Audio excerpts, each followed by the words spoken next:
बंगला देखा बरसाने में बंगला देखा बंगला राधे रानी का बरसाने में बंगला देखा बंगला राधे रानी का कितना पावन प्रेम बरसता कितना पावन प्रेम बरसता ठाकुर और ठाकुरानी का बरसाने में बंगला देखा बरसाने में बंगला देखा बंगला राधे रानी का कितना पावन प्रेम बरसता ठाकुर और ठाकुरानी का बरसाने में बंगला देखा बरसाने में बंगला देखा उड़न खटोला बरसाने के बैठ बधाई गाई रे उड़न खटोला बरसाने के बैठ बधाई गाई रे रह कर वो छवि निहारी नैनन बीच समाई रे धन्य हुआ है जीवन सारा धन्य हुआ है जीवन सारा चारुत महारानी का बरसाने में बंगला देखा बरसाने में बंगला राधे रानी का कितना पावन प्रेम बरसता ठाकुर और ठाकुरानी का बरसाने में बंगला देखा बरसाने में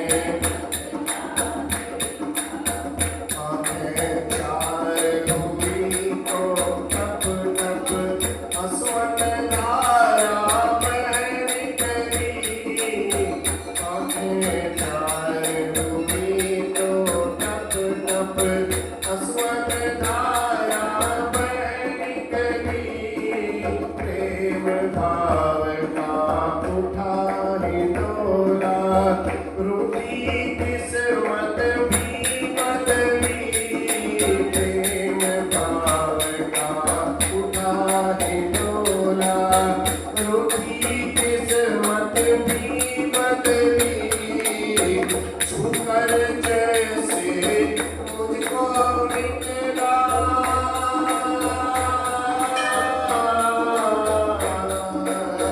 छूकर जैसे मुझको निकला आंचल राधे रानी का बरसाने में बंगला देखा बरसाने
मनुपेतकृत्यं द्वैपायनो विरह कातर आजुहाव पुत्रेति तन्मयतया सर्वो विनेदुं स्तं सर्वभूतहृदयं मुनिमानतोऽस्मि।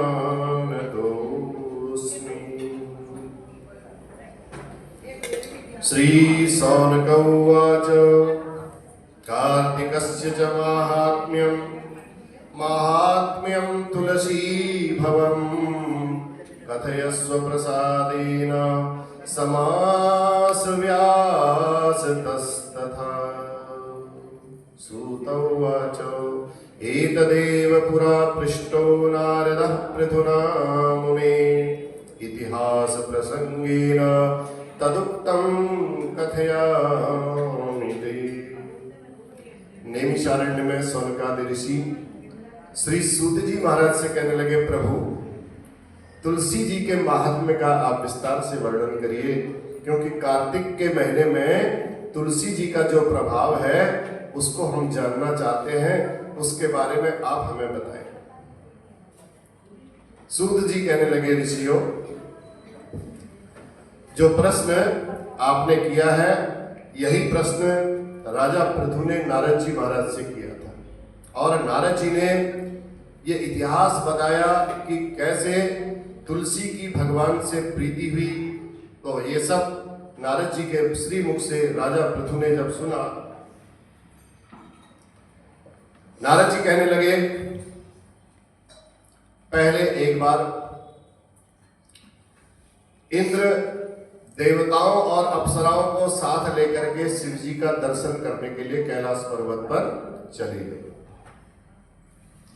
जैसे ही वहां उन्होंने शिव भवन में कैलाश पर्वत पर प्रवेश किया, वहां एक भयंकर नेत्रों वाला विकराल उस पुरुष को जब देखा उन्होंने, तो इंद्र ने बड़े क्रोधित होकर के पूछा, भैया तू कौन है? यहां शिव जी के इस भवन पर तू किस कारण से रुका हुआ है, किस कारण से खड़ा है? शंकर जी कहाँ गए? कई बार पूछा उसने, कई बार पूछने पर जो कोई प्रत्युत्तर नहीं मिला तो इंद्र को क्रोध आया। इंद्र ने कहा, अरे दुर्बुद्धे, अरे मूर्ख, अब तुझे मैं अपने वज्र से ही मारता हूं। तूने इतने बार पूछने पर मेरी बात का उत्तर नहीं दिया, तो ऐसे क्रुद्ध होकर के इंद्र ने अपने वज्र से उस विकराल पुरुष पर प्रहार कर दिया।